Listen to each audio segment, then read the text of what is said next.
They say the earth remembers. Every field, every blade of grass, every root tangled beneath the soil keeps its own silent diary of what was spilled upon it. And in the rolling hills of Kentucky in the year 1765, the ground still whispers a story that was never meant to be told. A story of blood not spilled in war but in ritual. Imagine this. You are traveling westward, a stranger in new land, the frontier wild and unforgiving. You come upon a farm, smoke rising from its chimney, a family waving you in with warmth, offering food and rest. But what if I told you that stepping onto that land was not a blessing, but a trap? What if I told you that behind the smile of the farmer's daughter was a hunger, sharpened and patient, that saw you not as guest but prey? Tonight I will tell you of the family that the frontier feared to even whisper about. A family whose land was not a home, but a slaughterhouse. And the soil of Kentucky still drinks what they left behind. Stay with me. What you're about to hear has been buried for centuries, and there are those who would prefer it stay buried. But I will dig, and together we'll descend. History names them as the Harps. Micajah and Wiley Harp, brothers but more like wolves than men. But what most don't realize is that their cruelty did not rise from nothing. It was not random.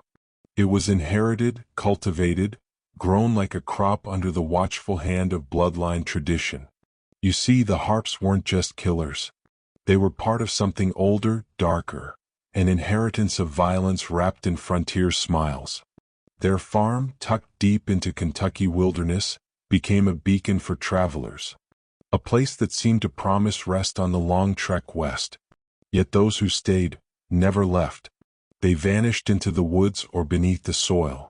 Their bones, if they were ever found, were stripped of flesh, scattered, gnawed.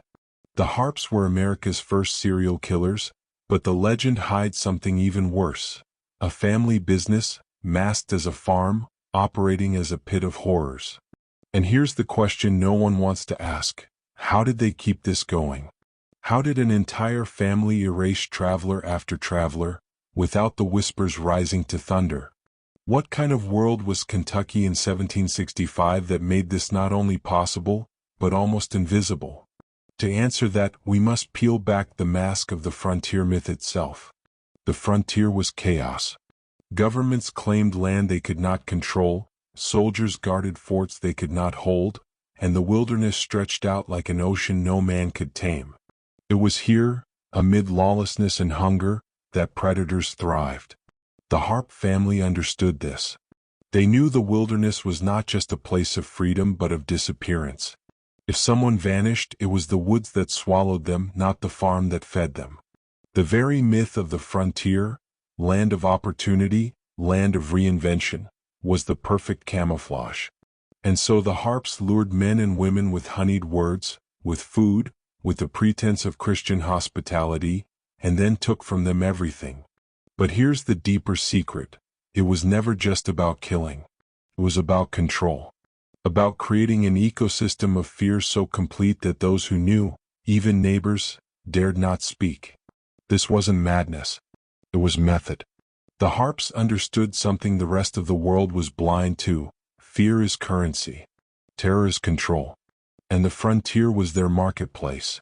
But let me tell you something the textbooks won't. The Harps weren't just killing out of bloodlust. They were shaping themselves into something more. Ritual requires repetition. And repetition breeds mastery. Think about it.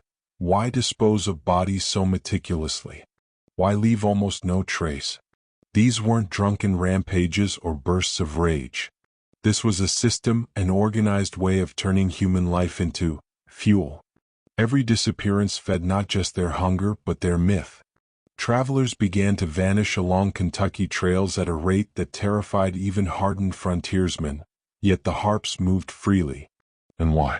Because they knew the one truth the weak never grasp. Most men would rather ignore horror than confront it. Most men will blind themselves just to keep their fragile illusion intact. That is the power the Harps exploited. And that is why their farm became a black hole. Not because they were unseen, but because the world chose not to see. You've heard of the American dream, haven't you? But the dream has always been shadowed by the nightmare that built it. Every settlement, every cabin carved into the wilderness, was paid for in blood. Not just the blood of natives, not just the blood of soldiers, but the blood of innocents caught in the jaws of predators who hid behind the mask of respectability. The harps were only unique in how honest they were with their violence. Others stole land under law. Others enslaved under scripture. But the harps? They simply stripped the mask away. They said, if the world is ruled by predators, let us be the truest predators. Their farm was not just a home, but a stage, a theater where the myth of civilization was mocked and the truth of domination was revealed. And deep down, that's why their story was erased, buried, dismissed as folklore. Because it hits too close to the marrow. It reminds us of what's still out there, and of what's still inside us. Here's a secret they'll never print. The harps were not just two men. They were a network, a family cult. Women bound to them, children raised in their blood-soaked creed, neighbors complicit by silence. This wasn't a lone pair of outlaws, it was a hive.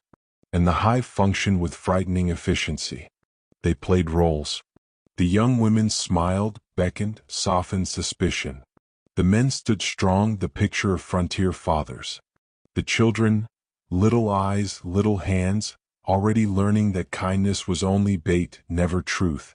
And when the strangers were dead, their possessions didn't just disappear into the dirt. They were sold, traded, recycled into the economy of the frontier.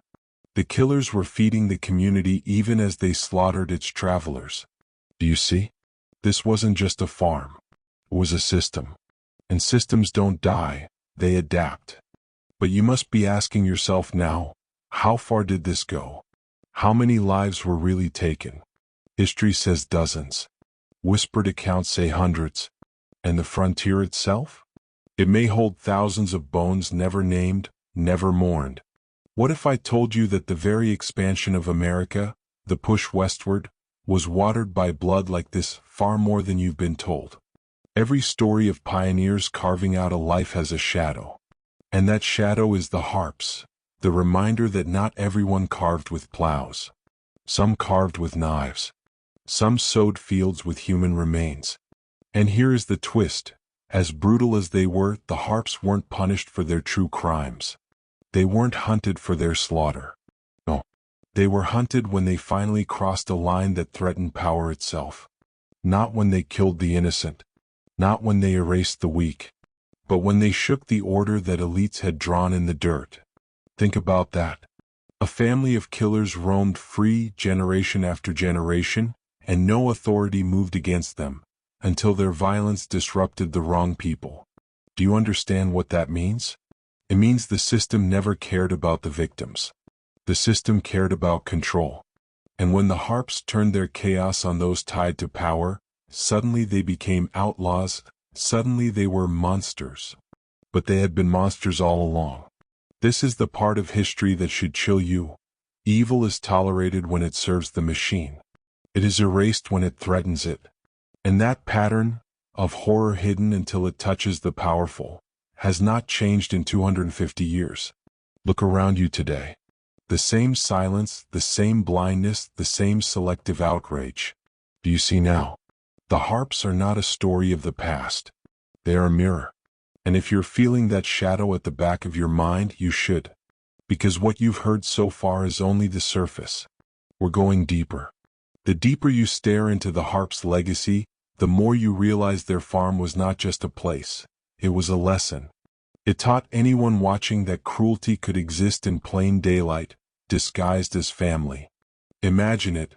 Smoke from the chimney, bread on the table, children laughing outside, and in the barn, a man gagged, bound, praying to a God who would not hear him. Do you see how that contradiction is the most terrifying part? That they could hold both masks at once and no one dared question it. Civilization itself thrives on this duality. Nations smile with diplomacy while bleeding the weak dry. Churches preach forgiveness while fueling wars.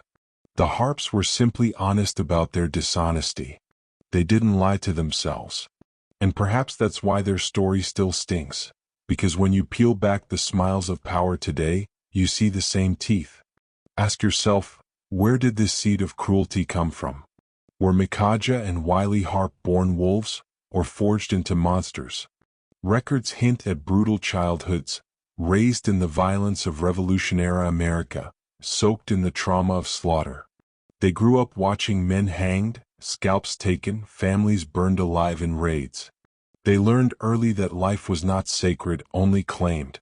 But here's the part that curdles the stomach. They didn't reject it. They embraced it. They made violence not just a survival tool but an identity. They were men stripped of illusion, men who saw that society itself is built on domination, and they chose to embody that truth fully.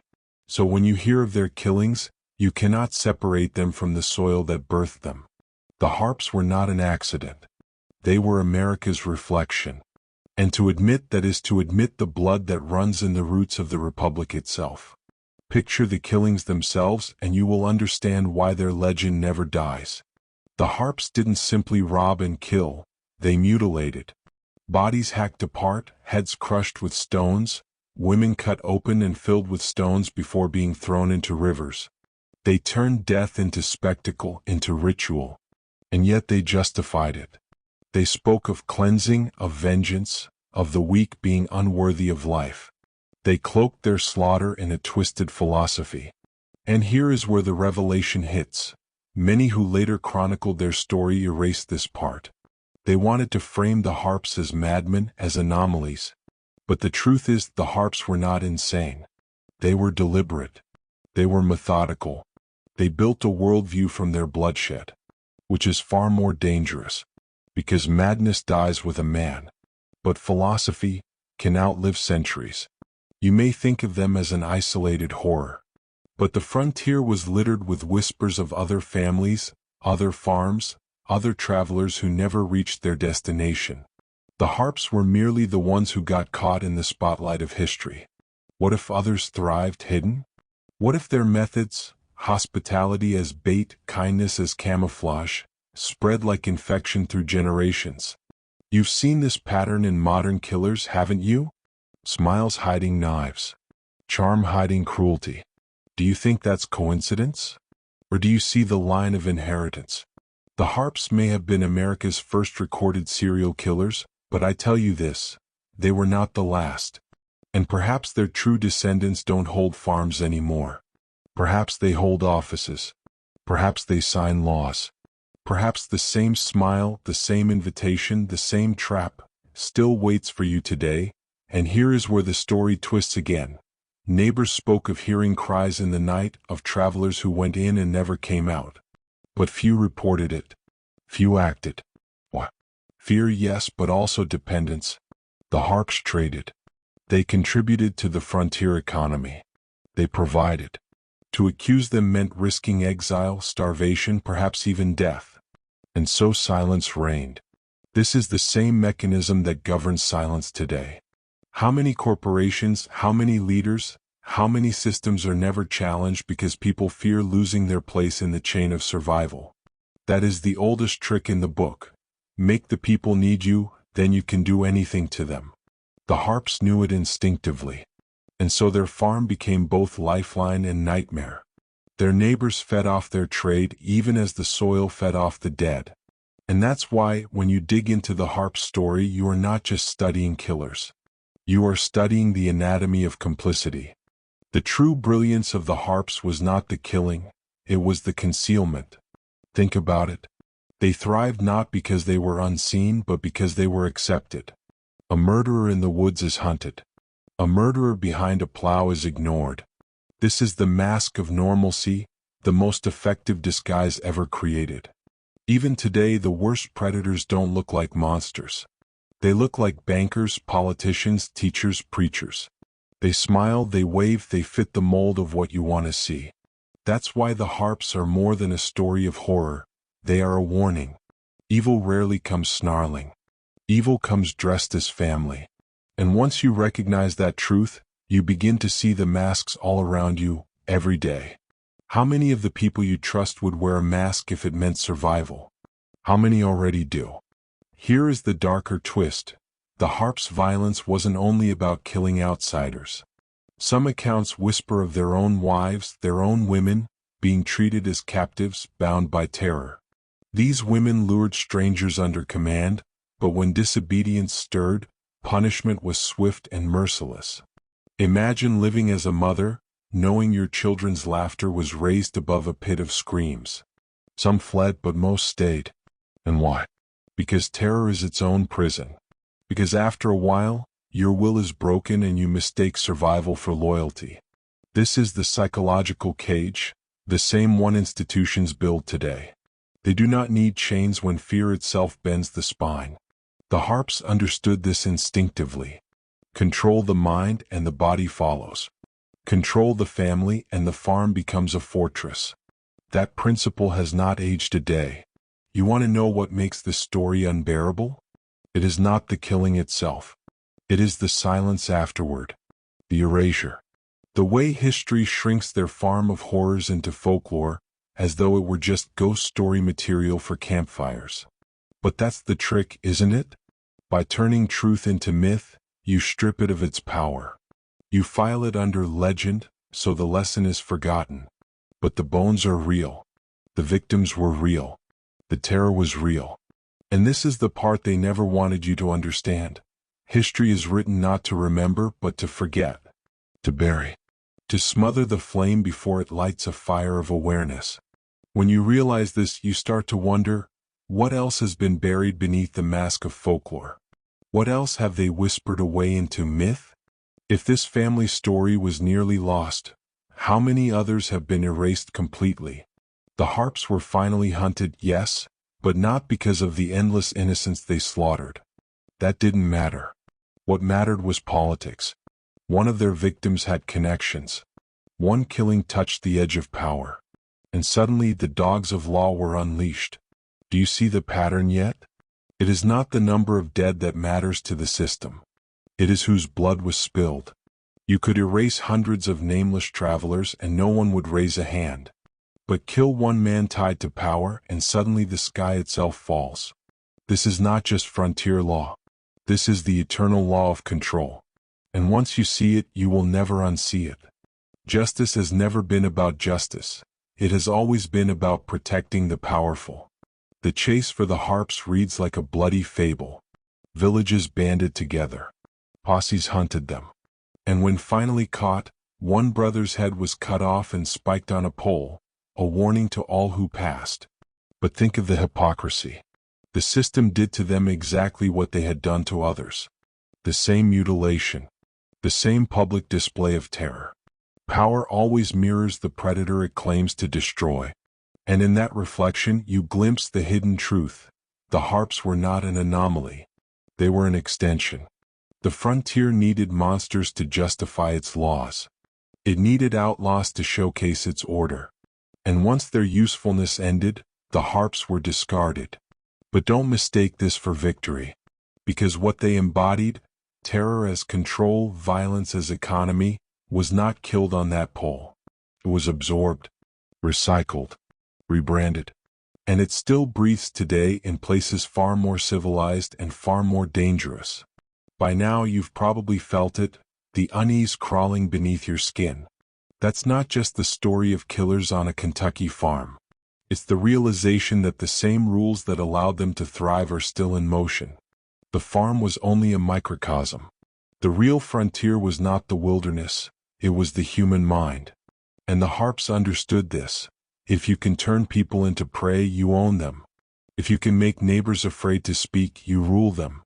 This is the template of power. Whether carved into the forest of 1765 or hidden in boardrooms today, the equation does not change. Predators smile. Prey obeys. And the silence of the many feeds the hunger of the few. Once you see that, you understand that the harps were not destroyed. They were promoted. Their philosophy didn't die, it ascended.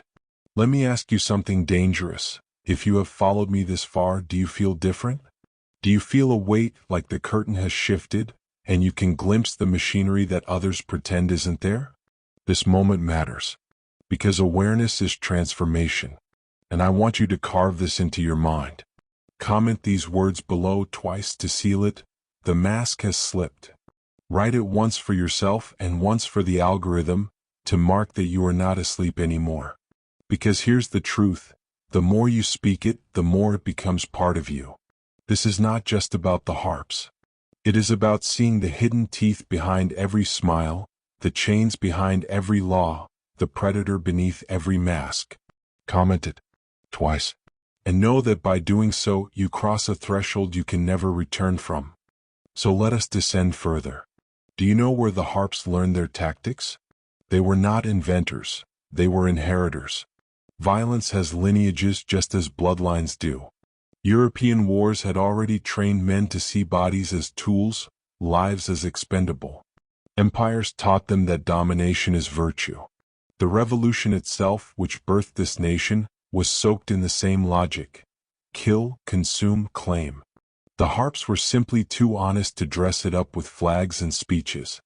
And that honesty made them dangerous, not just as killers but as reminders. Because they revealed what power prefers you never notice. That beneath the speeches of freedom, the soil was red, and the hands were bloody. And still are. Now let's turn the blade toward the present.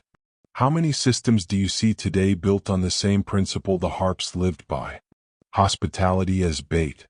Promises as traps. Smiles hiding hunger. Your banks, your leaders, your corporations, they offer you rest, safety, opportunity. But behind the offer, they extract, they consume, they drain you dry. And when you are gone, you are forgotten, erased, just like those travelers on the Kentucky Trail. The harps are long dead, yes, but their method is alive. Because they stumbled onto a formula so effective it could never die. The formula of institutional predation. And the deeper you look, the more you see it repeated, on every scale from the family to the empire. But here lies the forbidden truth. The harps were not an outlier, they were a revelation. They exposed the predator's core so openly that even centuries later, the soil of Kentucky feels haunted. Their killings forced the mask of civilization to slip, for just a moment, revealing the grin beneath. That is why their memory still unsettles. It is not the gore, not the cruelty, but the recognition. Recognition that the world has always belonged to those willing to consume others, and that institutions are merely predators with paperwork. The harps played their role without paperwork, without titles, without laws. And in doing so, they revealed the raw code of power. Once you see it, you cannot unsee it. And once you unsee it, you can never again live blind. That is why their story was almost erased, because the soil of that farm still whispers a truth that could burn the whole edifice of illusion to ash. What most never ask is this: why Kentucky? Why there, why then? History paints it as coincidence, just the wilderness, just the frontier. But think carefully. Kentucky was ungoverned land, a liminal space between nations, tribes, and empires. A place claimed by all but owned by none. Do you understand how powerful that is? No single authority, no oversight, only silence and secrecy. That is the perfect breeding ground for predators. And it is no accident that places like this, liminal zones, are always the wombs of corruption. Whether it is ancient borderlands, medieval frontiers, or even the unregulated corners of today's digital wilderness, the same thing happens. Darkness rushes into the vacuum of control. The harps were not random killers. They were summoned by the gap, born of the silence. And in that silence they thrived. But let me take you further back. There are whispers that the harp's violence carried ritual elements, echoes of older traditions hidden in the blood. Dismemberments that mirrored punishments from old-world cults. River disposals that resembled ancient offerings to gods of the underworld. Were they merely savage? Or were they continuing a lineage of darkness that predates America itself? This is where the line blurs between history and myth. Because whenever you find systematic cruelty, you eventually find ritual beneath it. Why cut bodies a certain way? Why weight them with stones before casting them into water? These are not random acts. These are patterns. Patterns that recur across centuries and continents. And once you see the patterns, you begin to suspect that the harps were not simply killers. They were practitioners. Whether they knew it or not, they were channeling something far older.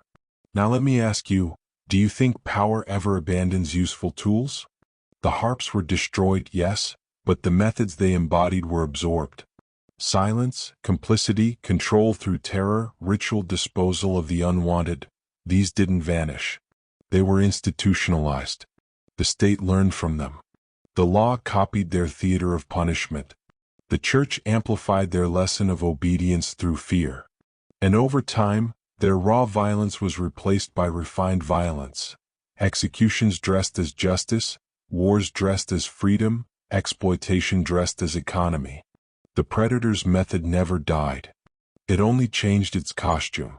Which is more frightening, a man with a knife in the woods, or an entire institution smiling at you while sharpening the blade in secret? But here is the twist that chills the soul. The harps were not erased because of their cruelty, they were erased because their cruelty was too visible. They exposed the predator's face without a mask, and that threatened the illusion of civilization. Remember this, power survives on image, on the mask of morality. If the people see the predator too clearly, they may rebel. So what does power do? It buries the evidence. It sanitizes history. It labels monsters as madmen rather than mirrors. The harps were sacrificed to protect the illusion, not because they were unique, but because they were too honest. And that honesty threatened the game. Think of how many times this cycle has played out. Predators rise, too open, too brutal, and then are destroyed, not to save the people but to save the illusion. Rome did it. Medieval kingdoms did it. Modern governments do it daily. The frontier did it with the harps. The same ritual, repeated endlessly. Use the predator until the predator unmasks, then burn him at the stake to reassure the herd that safety still exists. But it is a lie.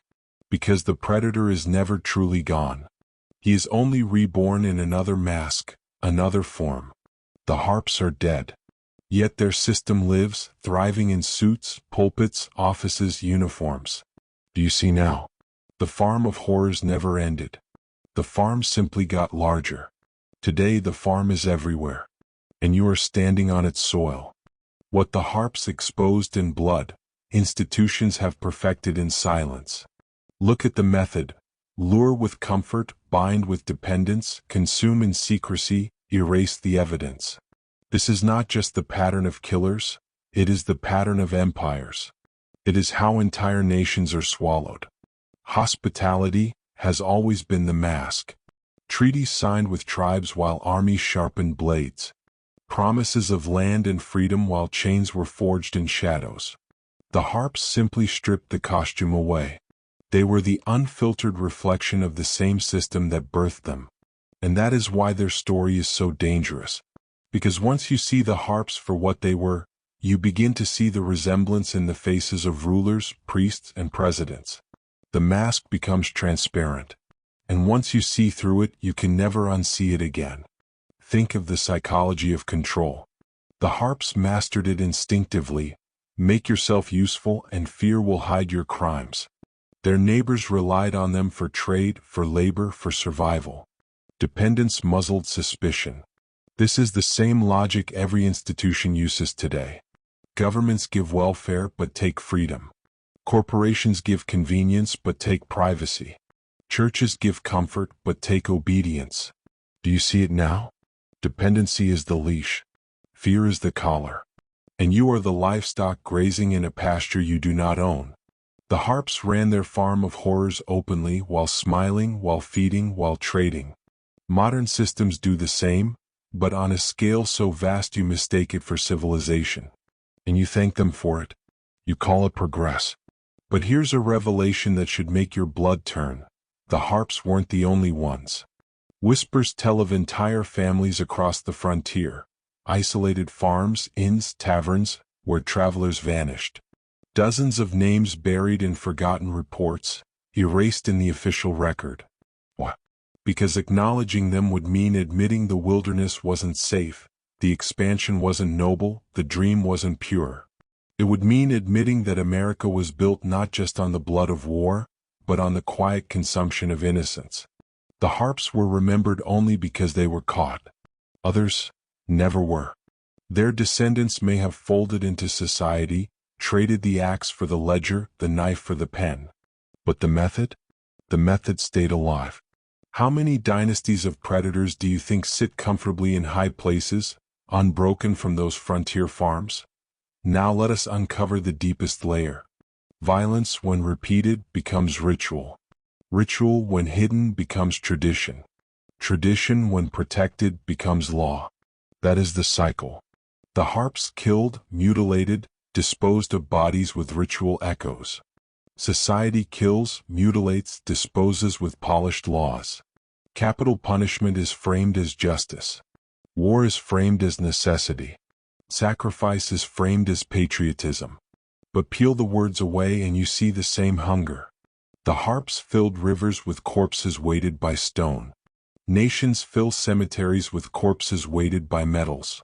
Do you see the symmetry? Do you see how ritual simply changes language, never intent? The harps exposed this truth too nakedly, too rawly. And that is why history had to bury them under legend. Because if the mask cracked too early, civilization itself would lose its hold. So here is the forbidden revelation. The harps were not monsters outside the system. They were the purest expression of it. They were the raw algorithm of predation, stripped of propaganda.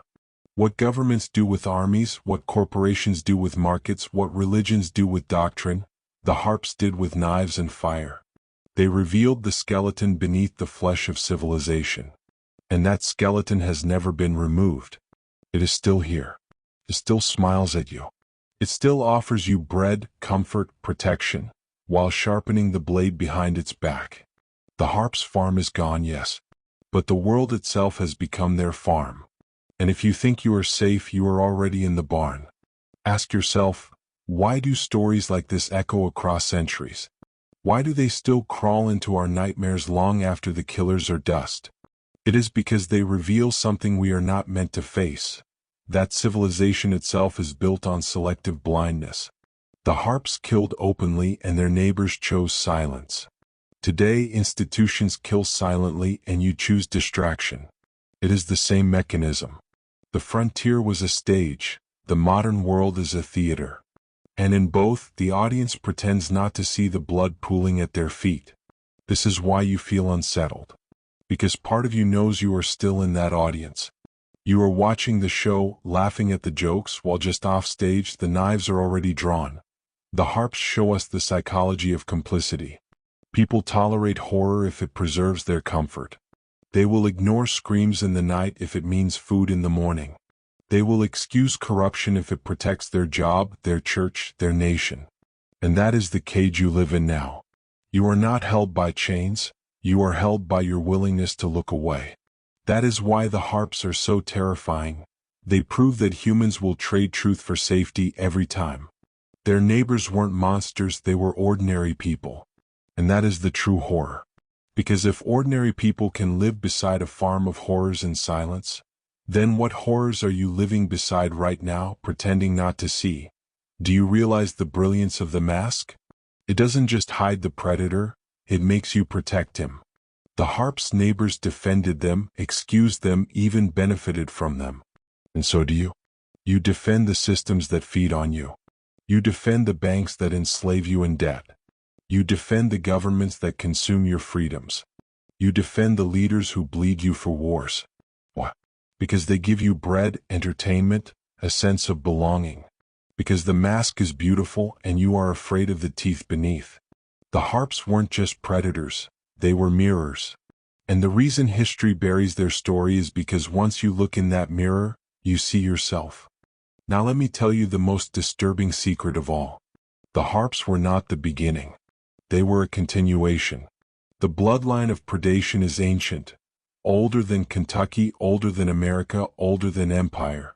Every age has its harps, its wolves dressed as fathers, its farms dressed as homes. And every age tries to bury them, call them anomalies, pretend the darkness is gone. But it never leaves, because it is not just in them. It is in us. the hunger, the obedience, the blindness. That is why this story claws at your mind. Because it is not about them.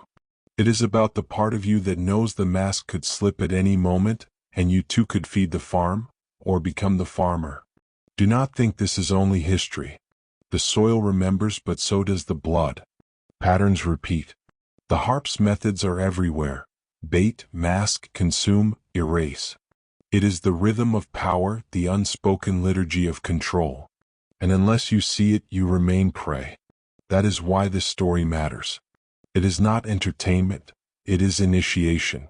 Every word you've heard pulls you further from illusion, further from comfort, deeper into truth. And here is the truth: the farm is still here. The farmers are still smiling. And the prey are still walking willingly into the barn. Which role will you play when the mask slips? That choice will define everything. This is the moment where the story stops being theirs and becomes yours. The harps are dust in the soil, but the pattern they embodied has never died. You live in it. You breathe it. You obey it every day without noticing. That is why the story was nearly erased, because if you truly saw it, you would never again walk blind into the barn. But you see it now, don't you? The mask has slipped. The neighbor's silence, the predator's smile, the institution's grip. You see the thread connecting them all. And once you see the thread, you can follow it through history, through religion, through politics, through family itself. It leads you to one realization: the farm of horrors was never just a place. It was a template, a system, a mirror, and it is still alive. The only question left is whether you will face it, or let it consume you like all the rest. So hear me clearly: you were never meant to hear this. You were never meant to dig into this soil, to awaken to this pattern, to see through the mask. That is why stories like this are buried, mocked, sanitized. But you did not look away. You followed me into the dark, and now the dark cannot be unseen. If you want more doors opened, more masks torn away, then bind yourself to this path. Subscribe now, not for numbers, but to mark that you will not return to sleep. The harp's farm is gone, but the world itself is still a farm. And in this farm there are only two roles: predator or prey. Which will you choose? Decide now. And remember, the mask has slipped. The mask has slipped.